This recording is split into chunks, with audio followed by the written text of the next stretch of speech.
Good morning. Go ahead and open up to 2 Kings chapter 6. You all got a reprieve from me last week. Can thank Buddy for taking over my class last week. But we're continuing now our study on the life and times of Elijah and Elisha. We are in 2 Kings chapter 6. I'll do a short recap to where we were because we were sort of in the middle of chapter 6. It was not a clean place to stop, but, time does that to us. So at the beginning of chapter 6, we have the story of the axe head that floats. We went over that. Pretty much it shows that there was some growth among the prophets that were working with Elisha. They needed a bigger place to meet, and so they went to construct one, and one of them who had borrowed an axe lost the axe head in the River Jordan, and Elisha is able to miraculously make it float, and they're able to retrieve it. So a small thing, but showing that God is taking care of his own here. And there is some, this is a happy story in a couple ways, but the background happiness is they need a bigger place to meet, which shows that there are more people joining their ranks. So that's a good thing. Like, that's a good story. It's happy. I'm not going to have many of those. So we got to enjoy those while they come. Then beginning in verse 8, we have another story about the king of Aram, who is sending in his soldiers into the land of Israel, but God keeps revealing the location of these encampments to Elisha, and Elisha warns the king of Israel, who would be Joram at this time, and they're able to kind of maneuver around them and everything, and the king gets really upset, saying, who among my officers is betraying me? Who's passing on this intelligence? And they say, it's none of us, sir. It's this prophet in Israel who knows the very words you speak in your bedroom. And this is kind of where we had kind of a thought, or at least I had a thought. I don't know if any of you did. Whatever. How did they know about this? How did they know about Elijah? How did they know about these capabilities? And one possibility is Naaman may have brought back some of this information when he returned to Aram after being cleansed of his leprosy by Elisha. So he's not mentioned in this story by name, but kind of like the fingerprints of Naaman are here, maybe. It just makes you wonder a little bit, maybe if Naaman was really talking to his other officers about, hey, here's this guy, through the power of God, he can do these things. And even if they didn't change their own ways, they at least knew about it. So it's interesting to think about that. And so the king of Aram, and again, this is Ben-Hadad still. He's still around. And he decides he's going to send a contingent of soldiers to go get Elisha. Elisha's the problem here. Let's just go get him and be done with it, and that'll be the end of our problems. And this is kind of where we ended. The last thing we looked at was verses 15 and 18 here, where the city of Dothan, where he's at, is surrounded. The Arameans surrounded by night. And then the servant of Elisha says, we're in a bad situation here. What do we do? And this servant is probably not Gehazi, as we have seen before. It's probably a different guy, because Gehazi seems to have not really stayed around with Elisha after this. That's a little bit of me guessing, but we're not told exactly who this is. But it's a servant. I don't think it's Gehazi, a servant of Elisha. Elisha prays to God and says, open up his eyes, and he sees basically the armies of God, chariots and horses of fire all around. And the enemy, the Arameans, charge, and Elisha prays to God again. He says, strike them with blindness, and he does so. And this is where we stopped, is the Arameans tried to attack, and now they're all blind, which makes it a little hard to succeed in any sort of warfare here. So that's where we ended. Any thoughts, comments, anything? We're going to move on, starting verse 19, unless there's anything else I need to touch on before we finish our recap. Okay, all right, let's move on then. Because I don't think we're going to finish everything I want to finish today, which tends to be the case, but I do want to push on this story. Someone read for us 2 Kings chapter 6, verses 19 through 23, please. 19 through 23.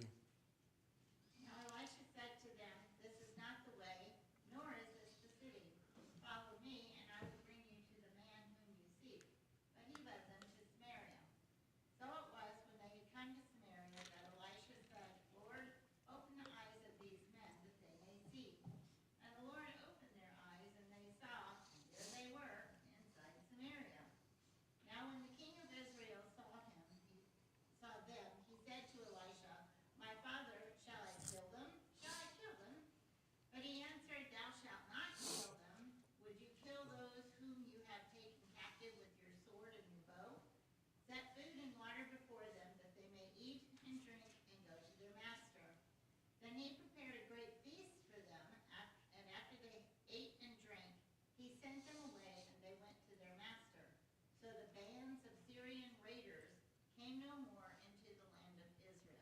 Okay. So, we have, in the beginning here, verse 19, I cannot help but think of the original Star Wars movie when Obi-Wan says, these are not the droids you're looking for. Here Elisha's saying, this is not the road you're looking for, this is not the city you're looking for, which apparently they believe him. I don't, maybe it's because, they're all helpless, they're blind, they don't know what else to do. They're going to trust this guy who's talking to them.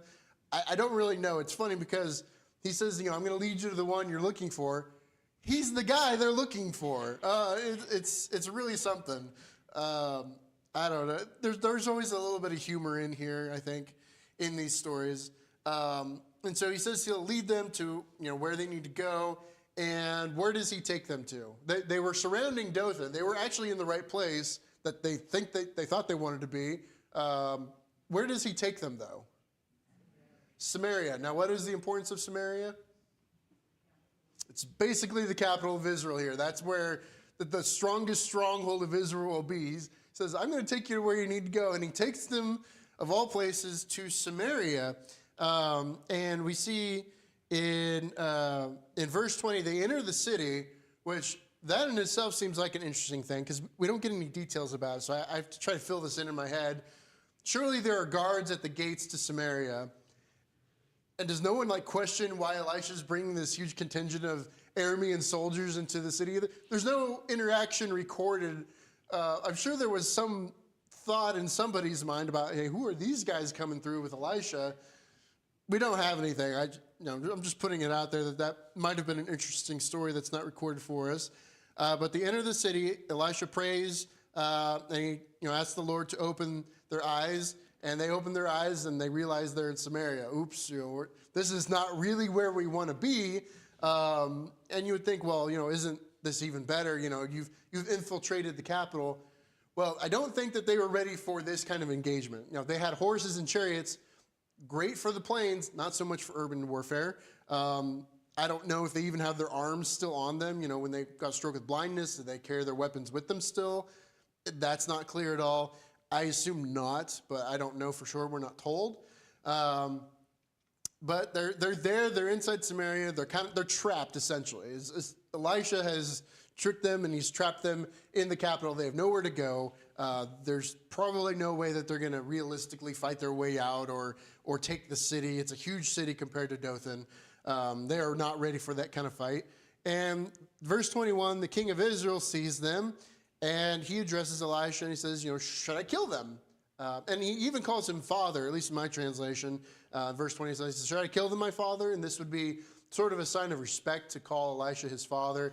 I don't think he's meaning this is my actual physical dad. We know that's not that's not his dad. We know who his dad is. But he asked, should I kill them? He's being very respectful here in how he addresses this, which is interesting because when we get to the next story, he's going to have a very opposite feeling about Elisha. So just remember this, that right there in this moment, when Elisha has done something really great for him, he's very respectful toward Elisha. But when things not go his way, he's going to flip on that real quick. We'll talk about it when we get there in the next story. But he asked, should I kill them? And what does Elisha tell him? He says, no. And he says, his reasoning here is, would you capture men that you had taken yourself? Would you have killed the men you captured yourself?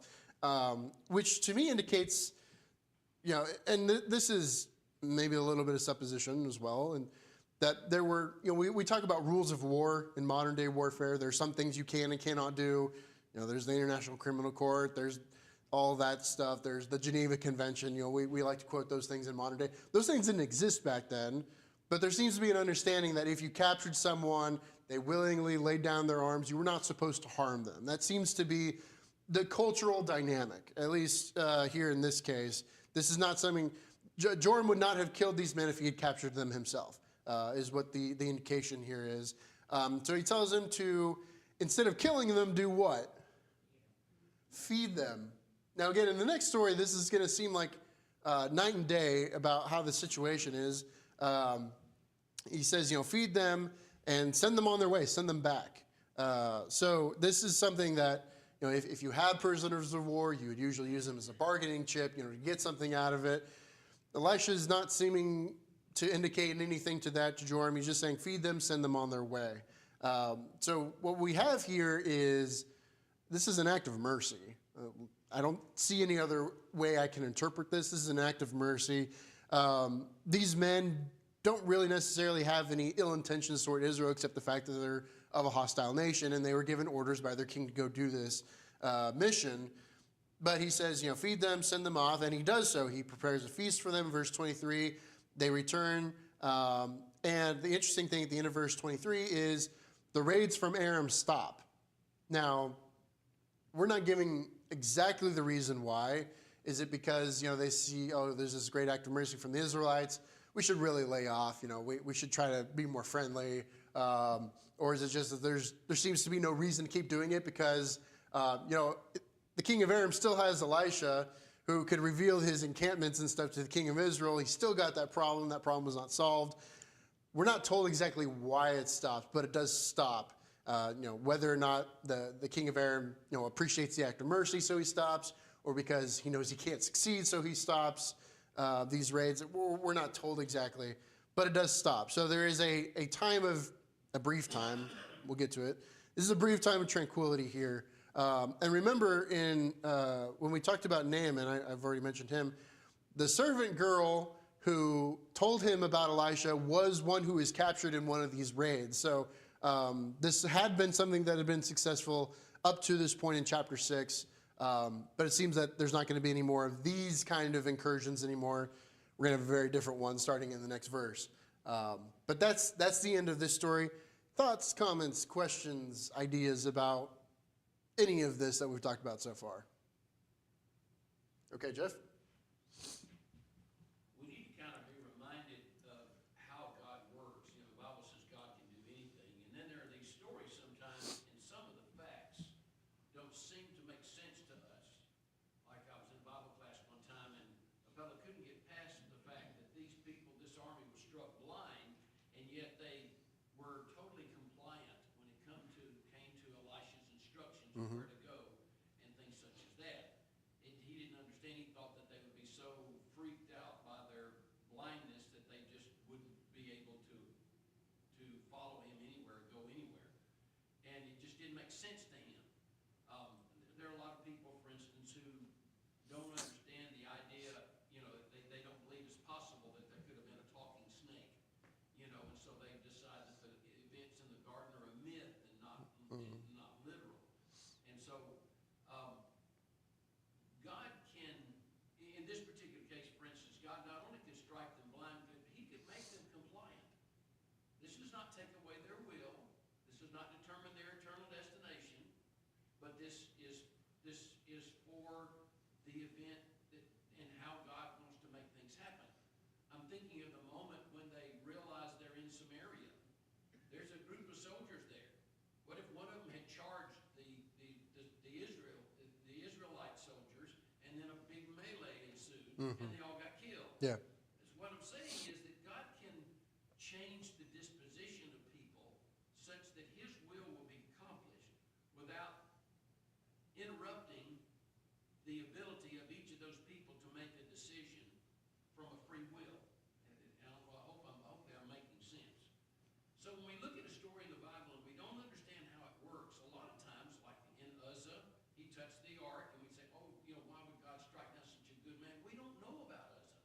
We don't know about his life. We don't know if he was a good man. We don't know anything bad about him. But the point is, whenever the Bible tells a story and there's some events that we don't, some details that we don't understand, recognize we're going from less than total knowledge of the situation.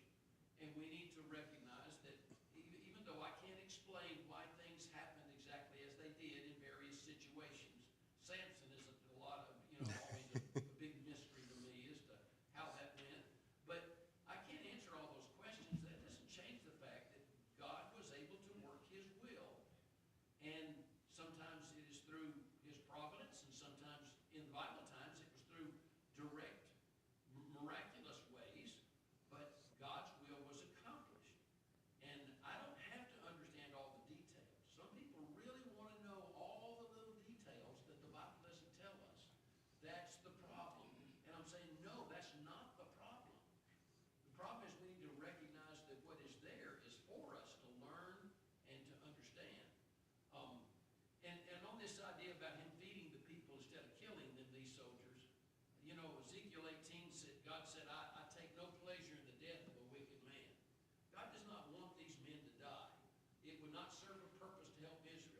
and now something good comes from this.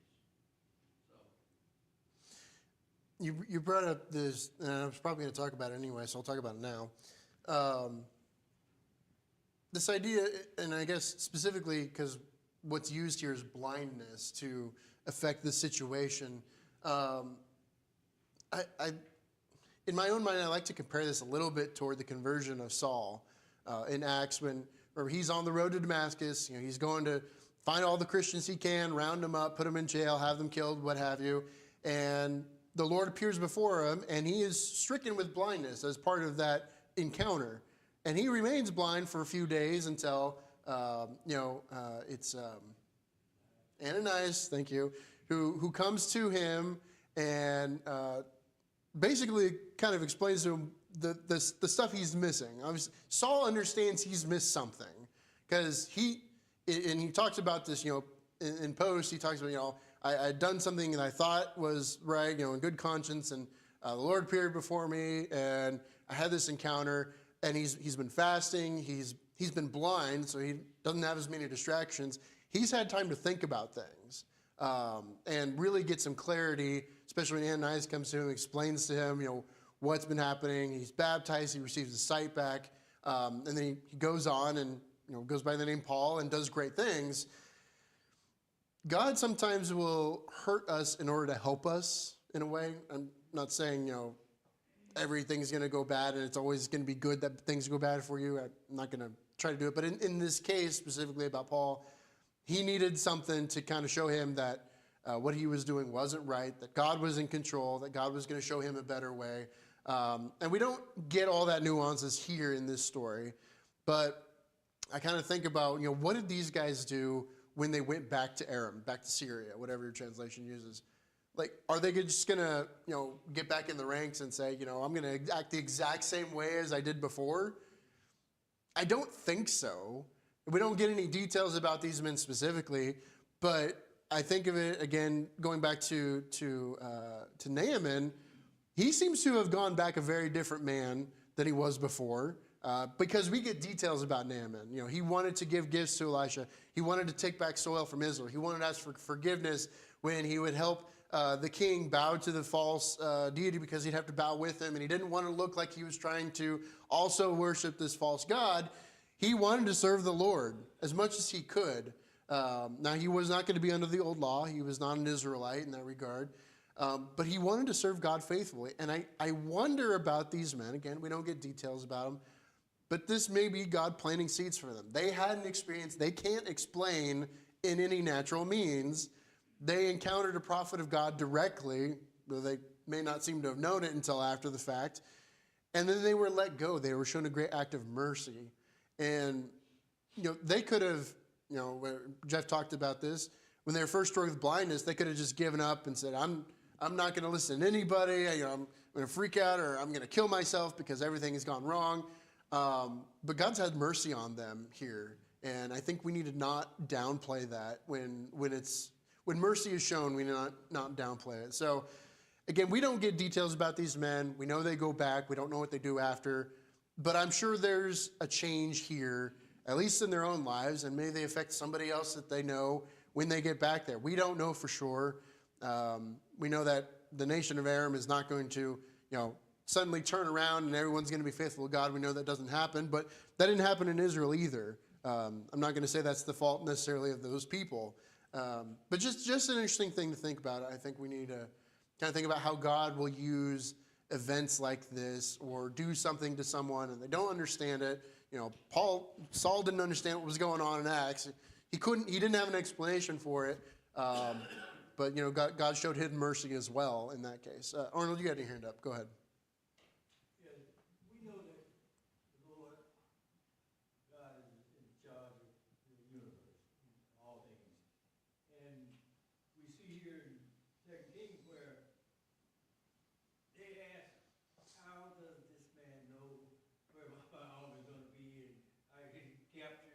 Yeah. So all these events that's happening,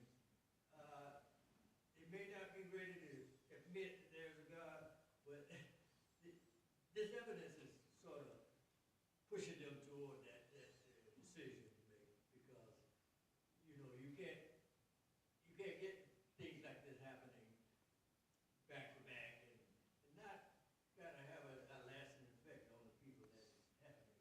Yeah, and not only, and this is the same with Paul, not only were they blinded, but then they received their sight back. I can blind somebody, get some bleach and throw it in their face, that's a terrible thing to do, but anybody can do that. How do you give them their sight back? Now that is even more miraculous if you think about it. So they can't explain that. That this is definitely going to make them think. And it's probably a long road back from Samaria back to their home in Damascus. And I'm sure they all had a lot of time to talk and kind of think about it together. And it makes you want to be a fly on the wall in some of those cases, just to know a little bit. We crave those things, kind of like Jeff said. We want to know all the details. But I think we have enough here to go on.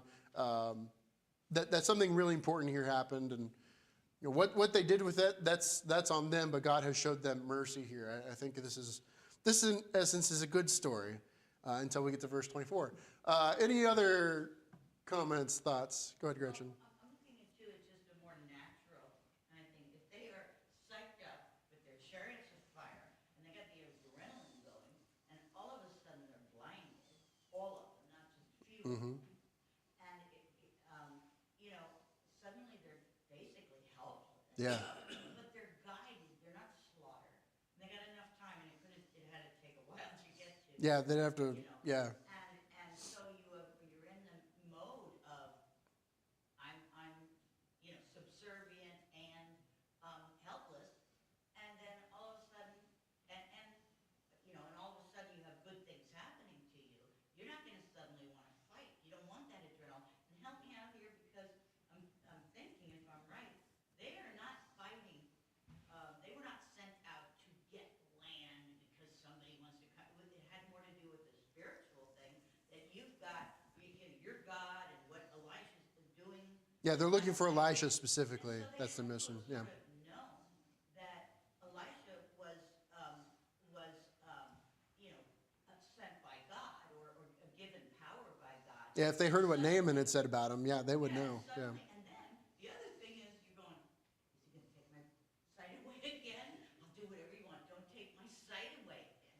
So I don't even think it has to be some sort of miraculous thing that God has changed their minds. Yeah. It's just the normal thing that would happen. Yeah, I mean, we don't know exactly how much they knew about Elisha, Right. but they do know they're in a foreign land, they're in a hostile land, they're suddenly all blind, someone offers to help them. Yeah. And if I was in that situation, I think I'd be pretty compelled to say, yeah, go ahead and help me where I need to go. What else am I going to do? What other thing can I do that will better my situation? And so that it could be, after they get past the shock of it, that they were, pretty willing to go along with whatever Elisha would do. And whether or not they knew this was Elisha, I don't know if they did. It's really unclear to me on that. But certainly by the end of it, they understand. And the guy they were looking to get has now helped them, had the king show them mercy, feed them even, and send them back on their way. So I don't think they have any ill intentions after that. But we get into supposition territory really quick, so I don't want to go too much more into that. Any other thoughts, comments before we get into the less happy story? Okay. All right. So I keep alluding to this next story that starts in verse 24 here actually goes through chapter 7 as well. We're not going to finish it, but we're going to start it. The tables have turned very much here, and we're going to see how there's several groups and several people here that will be mentioned in this story. And it's interesting to see how each of them are going to react to the situation, what they choose to do, the things they choose to say. And I just want you to do your best to keep track of all the people we meet along this way, starting from basically verse 24 of chapter 6 through the end of chapter 7. There's a lot of very interesting interactions here. I think they're all worth a look. So I'm going to take our time through it. I'm not going to rush through it and try to finish it today. That's beyond possible. But we're going to start, and we're going to have plenty to talk about. Someone start us off by reading 2 Kings chapter 6, just verses 24 and 25, please. And it happened after this, that Ben-Hadad, king of Syria, gathered all his army and went up and besieged Samaria. And there was a great famine in Samaria, and indeed they besieged it 80 shekels of silver, and 1/4 of a cab of dove dropping for 5 shekels of silver. Okay.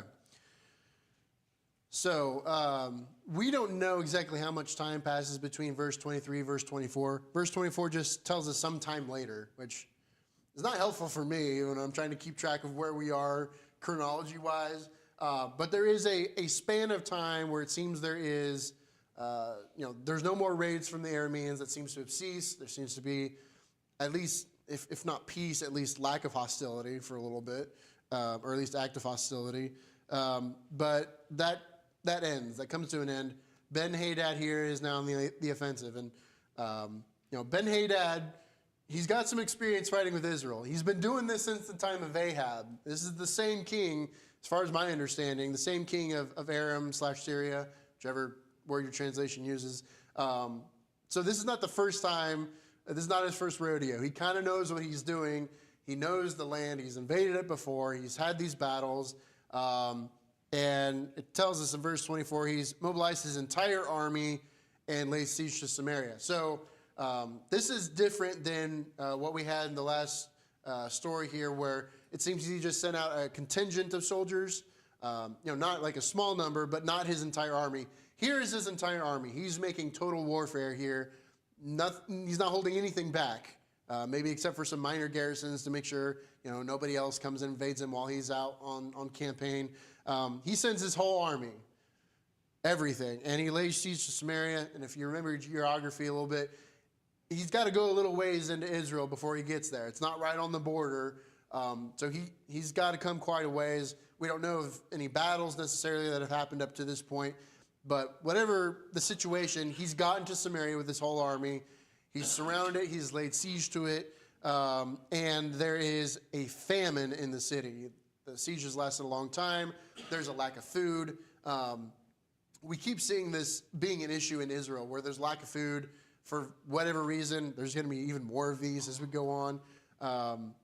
Remember, there has been so many issues in the land as far as rainfall and God making sure that they were not getting their full harvest for quite a while. So this is not an unbelievable thing that they've had another famine, because even if they had crops to go get, you can't go get them because the Syrian army is there. So they're kind of helpless here. It talks about the prices. A donkey's head sells for 80 shekels of silver. A quarter cab of seed pods for 5 shekels. Like these, if you have nothing to kind of relate that to, just think the prices are outrageous. I'll just put it that way. You can think of basically draining your entire bank account just to buy a meal. That's kind of what we're talking about here. It's so bad that the food prices are enormous because it is so scarce. That's economics. When you have scarcity, the price goes up. You all probably learned that at some point. So situation, bad, very bad. And we're going to see how bad it is in just a second. And again, we don't know exactly how long the siege has lasted. That's another detail we're not given. But it's long enough that food is a problem. And when that starts to happen, you have starvation, you have disease, you have unrest. The people within might decide, well, I'm either going to surrender myself or I'm going to fight against my own government because they should surrender, or else we're all going to die. It becomes a very precarious situation. So this is very bad, and we're going to see how much worse it is starting in the next verse. Any comments, questions on these first 2 verses here on this story? This is kind of just our setup verses here, if you will. Okay, let's get into the next section. Someone read for us verses 26 through 31, please. 26 through 31. Then as the king of Israel was passing by on the wall, the woman cried out to him, saying, "Help, my lord, O king." And he said, "If the Lord does not help you, where can I find help for you? From the threshing floor or from the winepress?" Then the king said to her, "What is troubling you?" And she answered, "This woman said to me, 'Give your son, that we may eat him today, and we will eat my son tomorrow.' So we boiled my son and ate him. And I said to her on the next day, 'Give your son, that we may eat him.' And she has hidden her son." That happened when the the king heard the words of the woman, that he tore his clothes, and as he passed by on the wall, the people looked, and there underneath he had sackcloth on his body. Then he said, God do so to me, and more also, if the head of Elijah, the son of Shaphat, remains on him today. Okay. So I said it was bad. Here we see how bad it is. So we have the king of Israel, who is, I believe, still Joram at this time. He is along the wall. Why he's there? He may be inspecting the defenses. He may be kind of looking out for his own eyes, seeing, the army of the Arameans, has there been any shift? Is there something we need to watch out for? This is sort of a military tactical thing. He's not just hanging out, having a nice stroll. He's probably doing some work here. I'm not saying he's blind to the situation. He's doing something here probably on the wall. And while he is out there doing whatever kind of work he's doing, a woman cries out to him for help. And his initial response, I think, tells us a lot about his attitude.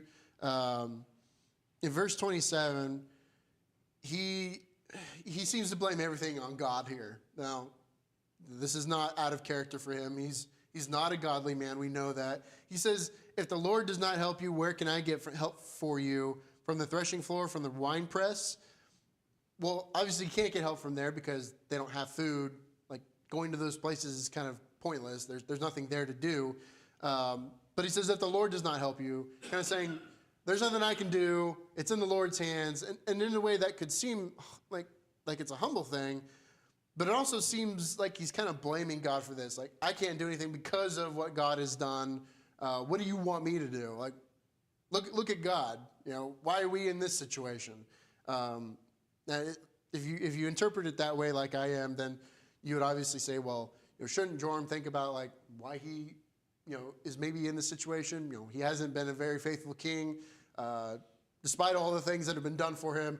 This is a very similar Ahab situation where Ahab has chances. He has moments where he could turn to the Lord and the Lord shows him mercy, but he never really fully takes advantage of it and turns to the Lord. But anyway, it's a bad situation. And verse 28, he says, what's the matter?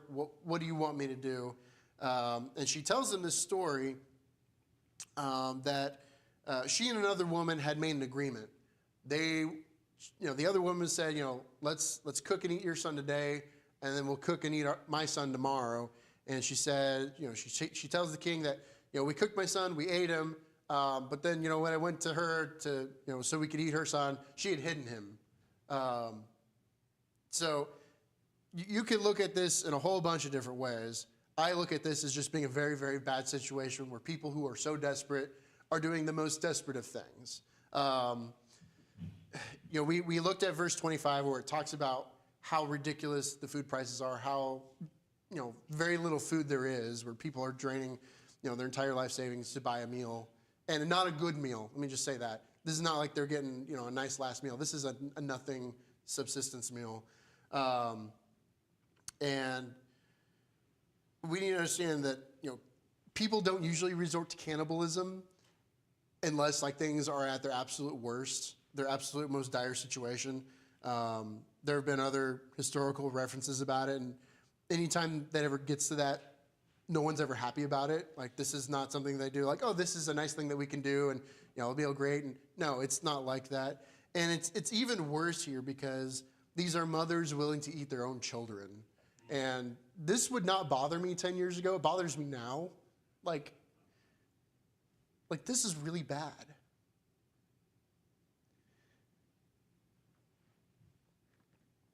And this woman probably made a really bad decision in agreeing to this, but she doesn't know what else to do.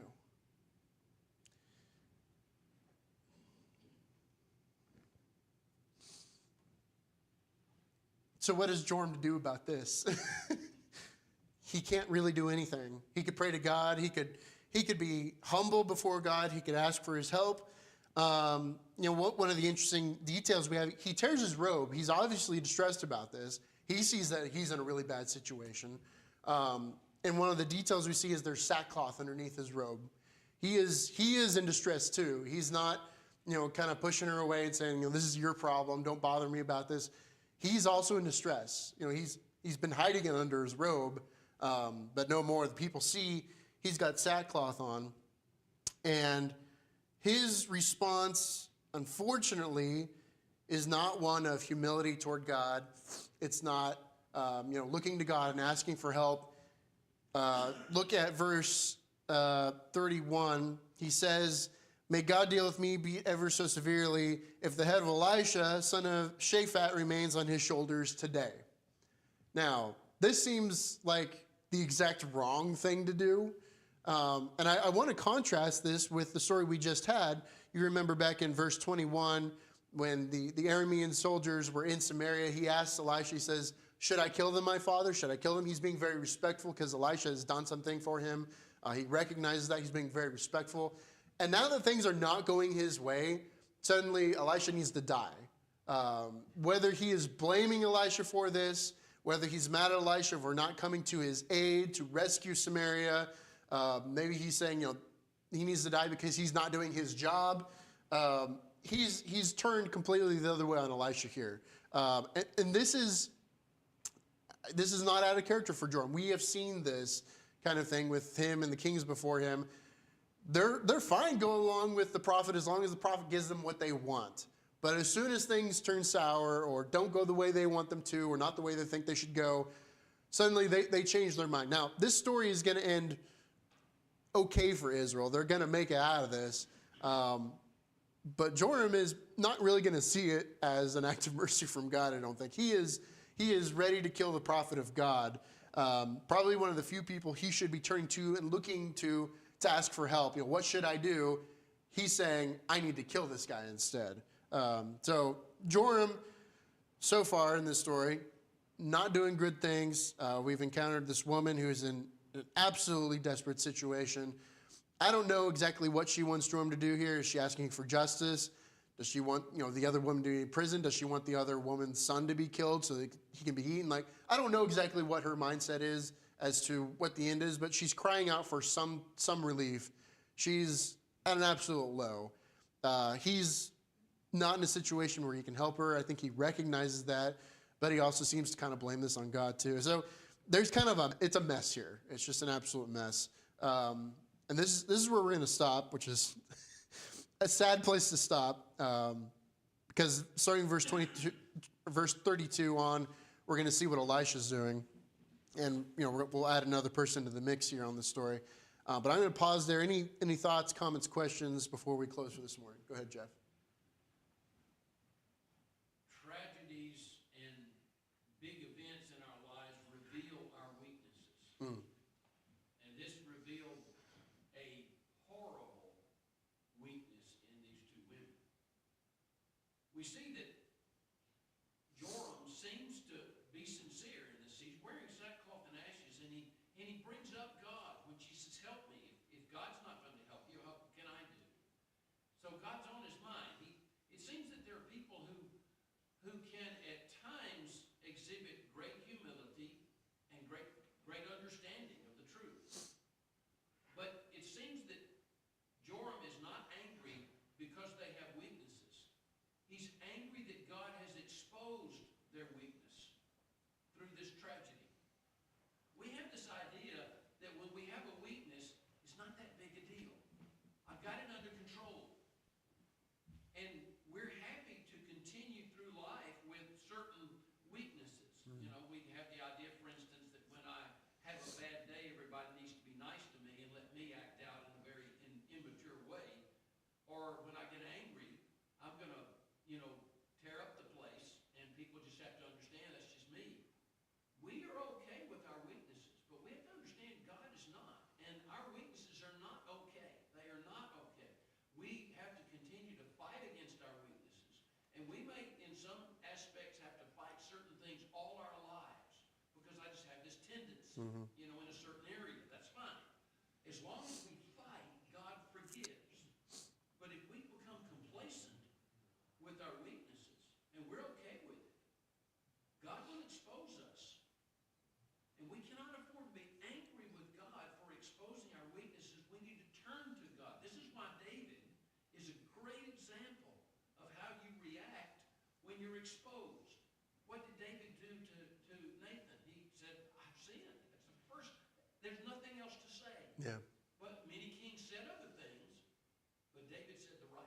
Yeah, David, he had faults just like everyone else, but he would turn to God. He would ask for forgiveness. He would try to make it right. Absolutely. And Joram, probably another thing that's been added on his plate is, and we don't know exactly how long, but it's been a while. There's been a siege. The siege has gone on long enough that food is a scarcity here. Even if he's thinking maybe God will help me out, he's probably thinking, why hasn't God done it yet? Where is God? It's been X number of days, whatever. We don't know exactly, but he may be getting impatient here, and he seems to have some kind of humility. He's got the sackcloth on under his robe. He recognizes that he really can't do anything here, but then he also he seems to go kind of halfway. Instead of turning to Elisha and looking for help, he's saying, I need to go kill Elisha. The prophet of God who might be able to help me, he's kind of lashing out here. And that's something that's so easy for us to do is when things don't go our way or don't go in the timeline that we think it should, we start blaming God. Even if we know God can do everything and he's in control, we get mad at him for the way he does things and we think we know better. And it's so easy for us to get impatient and frustrated. This is probably a situation many of us will not be in. First of all, I'll probably never be a king, so that gets me out of that. But, we kind of look at ourselves in the center of the universe, and we wonder, why isn't everything happening the way it should for me? Kind of what Jeff was describing there. Any other thoughts on these? Go ahead, Arnold. And he had just showed mercy a while back with the army and stuff. So, maybe he's gonna thinking now, maybe I should have gotten rid of them when I had them in my sight. Yeah, and maybe I shouldn't have fed him all that food because we could use that food right now too. We don't know how much time passes in between these. But it does make you wonder, is he having second thoughts? Did he really do the right thing in listening to Elisha? Maybe that's part of what's playing into his notion to want to kill Elisha. This is Elisha's fault. He let these guys go. He had me feed them. That could be. Maybe that's why these stories are kind of placed so closely together without a big break in between, so that we can remember what has happened before. We don't know. And I try not to say for sure, in any way, but it's a possibility, I suppose. But yeah, it's bad. It's really bad. Any other thoughts? We're going to stop here, obviously. Okay. Well, we're out of time. We're going to pick up verse 32 next week. We'll see what Elisha does, because Elisha's the next person who's getting into this story. There's going to be several others. We're going to have a gatekeeper, a group of lepers. There's going to be several people who have important roles to play here. And by the time this story ends at the end of chapter 7, I kind of want to maybe take a step back and we'll kind of review how all this plays out and what things we can learn from it, because I think there's a lot we could learn from this particular chapter. We may or may not finish next week. We'll see.